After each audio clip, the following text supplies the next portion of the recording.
Hey, what's up brothers? Viper here today, and for this video I basically stole my brother's pants. Hey! Shut it, you'll get them back later. Alright. This way to show you our tactical belt setup for airsoft usage, and you get a better idea of the thought processes that come along with it, so you might use some things for your own setup.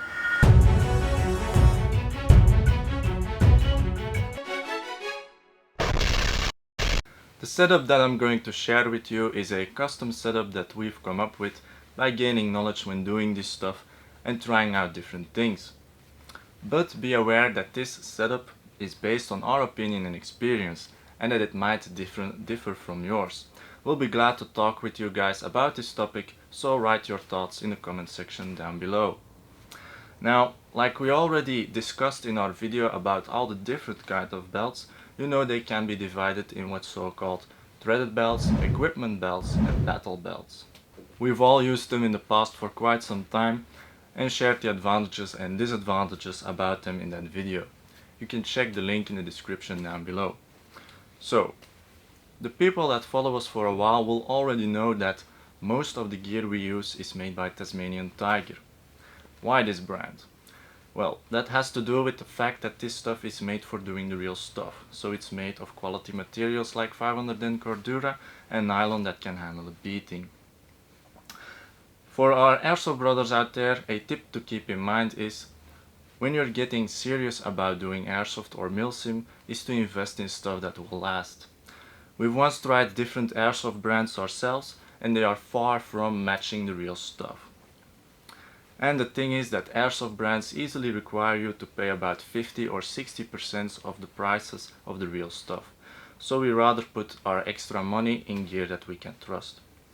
Now, when it comes to our belts, we both use the equipment belt set MK2 from Tasmanian Tiger. Why not a battle or threaded belt?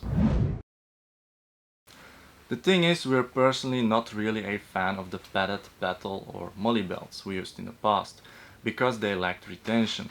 They also limited our movement because of their quite bulky design. We have never used war belts that allow to be fixed with an inner belt, so we can't give our opinions about them. But overall, war belts limit the attaching freedom to the places of the molly loops, but that keeps your pouches better in place, especially if you carry lots of pouches, which they are built for. But we try to limit that as much as possible, so in general they are still a no-go for us, but we may change our mind someday. Now, why not threaded belts?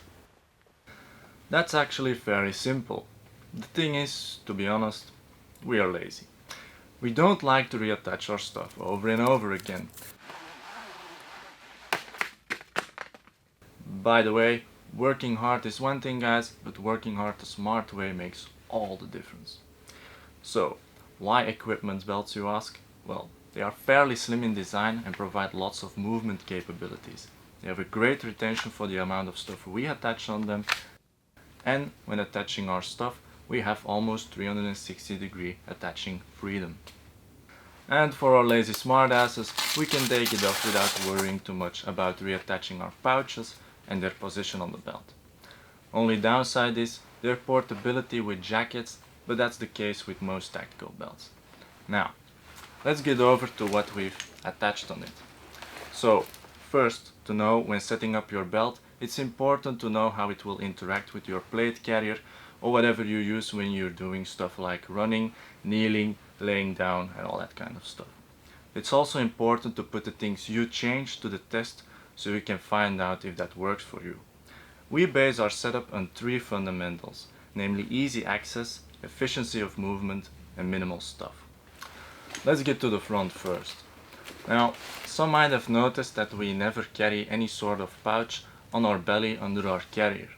This has to do with the reason that when you crouch, such kind of pouches can push up in your carrier and might even lose your magazines above it. This is in our eyes an inefficiency of movement we want to avoid. Something we do carry on our front is a tack link to carry our gloves when we don't need them. Also, light sticks can easily be taken from here to mark certain areas. How we attach these to be easily accessible without losing them is by using small cable ties. Now, why do we put them on our front left side? Because then our non-dominant support hand can easily reach it while we're still able to do stuff with our dominant right hand. So that's the front.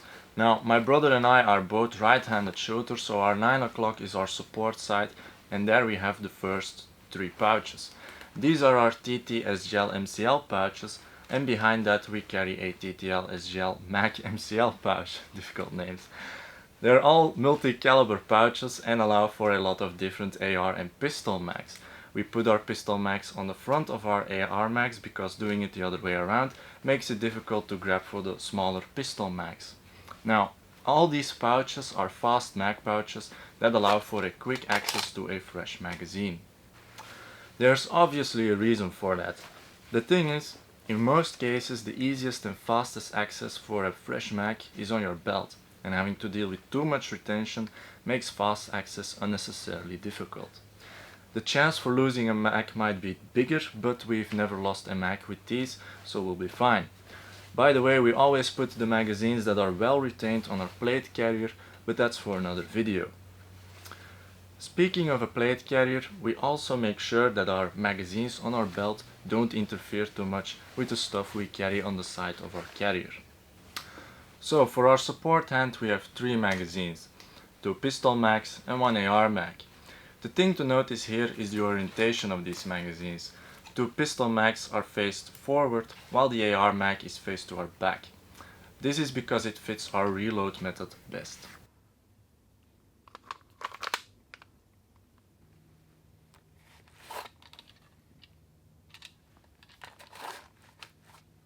Also, the spot and space you give each pouch is important to think about. We put our mag pouches as much as possible to the front to allow for an easy grab, but not that much that the magazines would interfere with our belly for when we bend forward to go for a crouch position, for example. Also, the minimum space needed between pouches is important to avoid your magazines to cling to one another. The best way to put that to the test is by simply doing a few jumps. Now, we've seen some guys running around with double layers of AR pouches or pistol pouches on top of AR pouches. We personally don't do that stuff because we think it makes one side quite heavy and limits movement capabilities. For example, if you have to lay down on your side, it won't be a pleasant experience.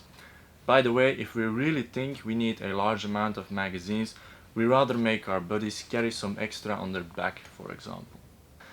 Next we go to our back, and here we find nothing yet.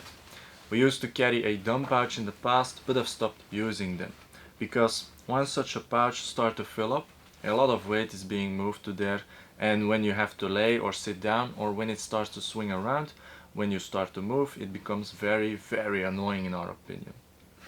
And it also makes a lot of noise from the mags clinging to each other. So, what we do now is keep our left side pocket of our pants empty to put our empty mag in.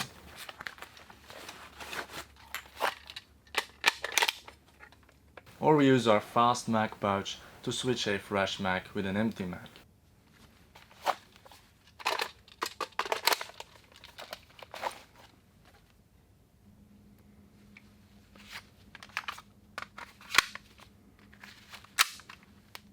And when we find some time, when there is enough cover or when we are in the spawn area, we switch our fresh mags to our fast mag pouches and put our empty mags in the pouches that are the hardest to reach for our left hand. Now, what are our plans with that empty space on the back? Well, we are going to put a small IFAK or individual first aid kit over there. Only question that remains is what to put inside of it, and we should probably follow a first aid course to actually put it to use for when accidents happen.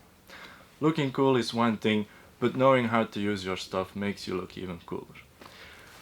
Going to our 3 o'clock, we have our holster. I'm currently running with the Blackhawk Serpa CQC for my TMP226. My brother, on the other hand, currently uses the universal pistol holster from Warrior Assault Systems for his TMP226.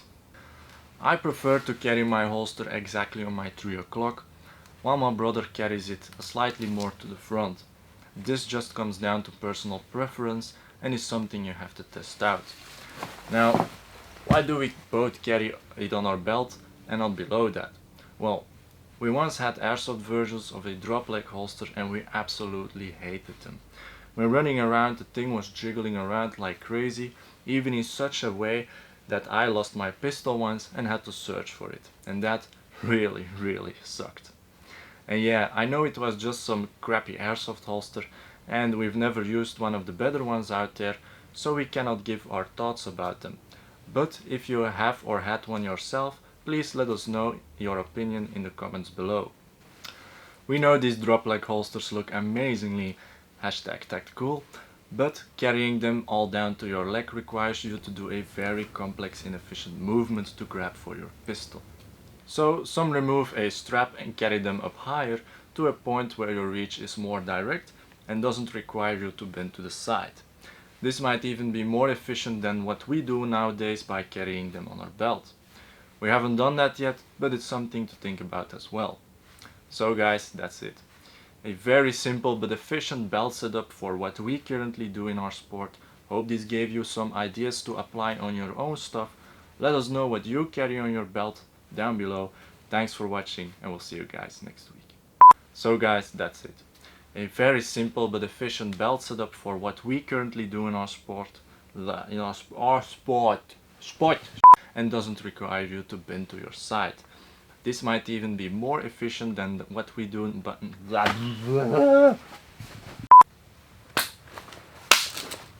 way to go, man.